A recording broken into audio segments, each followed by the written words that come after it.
For the next 4 weeks, we are going to be spending some time in the book of 1 John. And I wanted to share with you a different translation that I read for these few verses because it's really beautiful. It's from the Message translation, which sometimes can put it a different way. That can be helpful. It said, "We write these things to you so that you may double your joy." It's a little iffy whether or not it's your joy or our joy that will be doubled, but it doesn't matter. The joy there is going to be doubled. I thought that was a really beautiful way of sharing that. So I spent this last week at camp up at Lutheran in the North Carolina mountains, and I want to tell you a little bit about that, but before that, I want to tell you a little bit about my drive home. I had collected one of my children. The other one was riding in the van because she's a youth now. Wanted to ride in the youth van, that's fine. We had collected the other one of our children, and we were driving home, and they ask you to drink a lot of water at camp, and so an hour into the trip, when we're in the middle of nowhere, take a left, of course, we have to make a pit stop. So we see, after a few miles of a little bit of desperation, we see on the side of the road a gas station / bait shop / drugstore / food shop, anything you want. You guys know these kind of stores, right? Out in the middle of nowhere, side of the road. So of course we pull over, we go in. Our needs are very simple. They are orange juice, Sprite, and a restroom. So we collect our things, and now I have to tell you guys, I'm breaking one of my cardinal rules of preaching, which is never talk about the bathroom. They tell you that in seminary. But I promise, it's worth it. So I go into the bathroom. Sorry, TMI already, right? I go into the bathroom, and on the back of what my grandmother used to call the commode, there are tracts, brochures about Jesus in the bathroom on the toilet. So I pick one up, of course, because why would you not? And there's reading material, I guess, if you're bored in there. So I picked one up, and it was one that said on the front, it said, "What are you missing by being a Christian?" And I thought, well, this is really interesting because perhaps someone who is an atheist has slipped in and put a brochure there. What are you missing by being a Christian? Because I thought, well, that would be really clever, right? So I opened it up, and it said, "What you're missing by being a Christian is hellfire and damnation." Of course.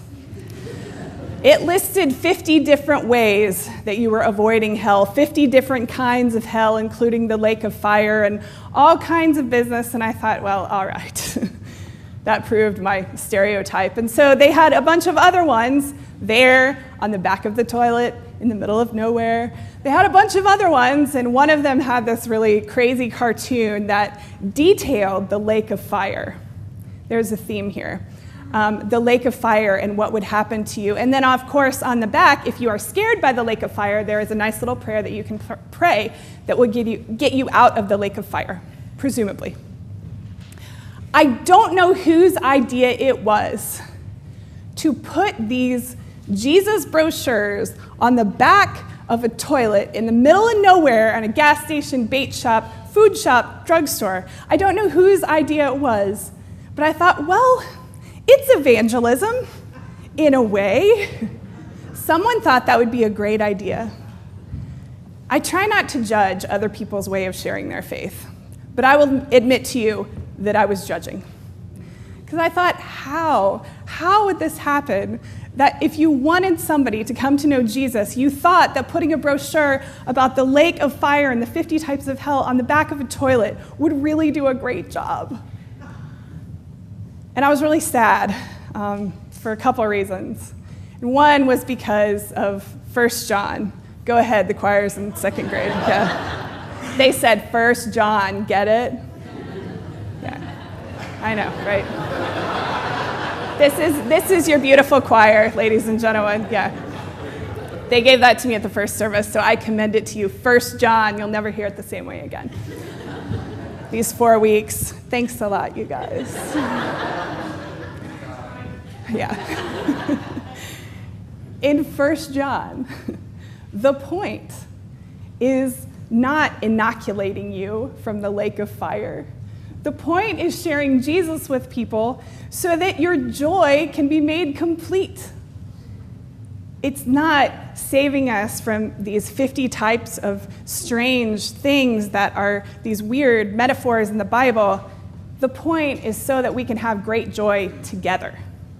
The point is so that our hell on earth, if you're in that, can be a little less. The point is not this vaccination against all of these things. The point is that our joy can be made complete. I was also a little irritated because I had just spent the past week trying to be really creative about ways to share our faith with these middle schoolers who are up at camp. Camp is fantastic. I'm a huge fan. I hadn't been able to go for a long time, but you get this concentrated time to talk about the Bible and to be in creation and all of those things. And they had these little journals, and the counselor picked up one of the journals. She was about 19, and she looked at it and she said, "Confirmation has changed a lot. This got a lot better." Because what they were encouraged to do is what it says in 1 John. They were encouraged to use all of their senses to learn these stories. They were encouraged to use their eyes and their ears and their hands and to act it out and to play crazy games and all of these things. There are all these things that we did to be creative about it. And that's what I love about our faith. And I love that it says that in 1 John, not in the John on the side of the road. I love that we're encouraged to be creative about sharing our faith so that our joy can be made complete. There's an ancient poem that I really like. It's been quoted and misquoted and thrown around the internet all kinds of ways. But it's really beautiful, and this is what I thought of. It says, "There are hundreds of ways to kneel and kiss the ground." I think that's a little bit of what 1 John is getting at. There are hundreds of ways that we can experience God, and hundreds of ways to share our faith. One of those ways, of course, that we're talking about is music. And I thought about Miss Ann, and I've worked with her for almost 6 years now. And I told her if I ever go anywhere else, I'm going to be ridiculously spoiled because she makes everything beautiful. That's how she shares her faith. Every music note, every choir piece, I promise you, Miss Ann has obsessed over it, right? Yes. She has, because her gift of sharing her faith is to make everything as beautiful as it possibly can be for you.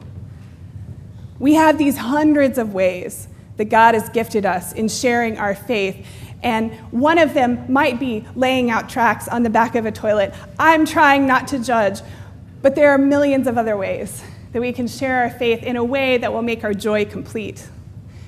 At camp, when we were teaching these stories, we tried to incorporate things that would cement them in your brain. And I think this is great to do when you're sharing your faith. They had games for when we were teaching the Exodus story. You know, that story when the Israelites left Egypt because God sent the plagues of the frogs and the locusts, and it's a really cool story. And so we played, instead of capture the flag, we played, Shelby, what did we play? Capture the frog. We found little lawn ornaments of frogs. And so I hope that's what you all will remember. And also the Bible story, Capture the Frog. We also played a game, this is not original, when we were learning the story of King Solomon and his wisdom. He wrote a lot of the book of Proverbs, and so we played a game called, Is it a proverb or a pop song? It's surprisingly hard to tell the difference. So we played things like that, and you can do that, and I feel so lucky and so blessed because we have a faith that lets us be creative with what we're teaching. It lets us use whatever gift we've given, and it was really beautiful to see the kids use gifts of art and use gifts of drama and all these things that God has given them. Because I think that's the point. And 1 John was written because there were some groups of people who said that Jesus wasn't really a person. This was about 100 years after Jesus walked around on the earth. And so by then there were groups of people who said, well, he wasn't really a person. He was more like a spiritual being that just kind of came and then he went right back up to heaven. There were groups of people that said that. 1 John was written to say, no, we have a God that we can see, that we have seen, that we have touched with our hands, that we have heard God's words. We have this God that came and walked around with skin on. We have a God that cried tears. We have a God that felt pain. We have a God who is human. And it was written to say that our God was with us in the flesh, and that this was a really important thing for us.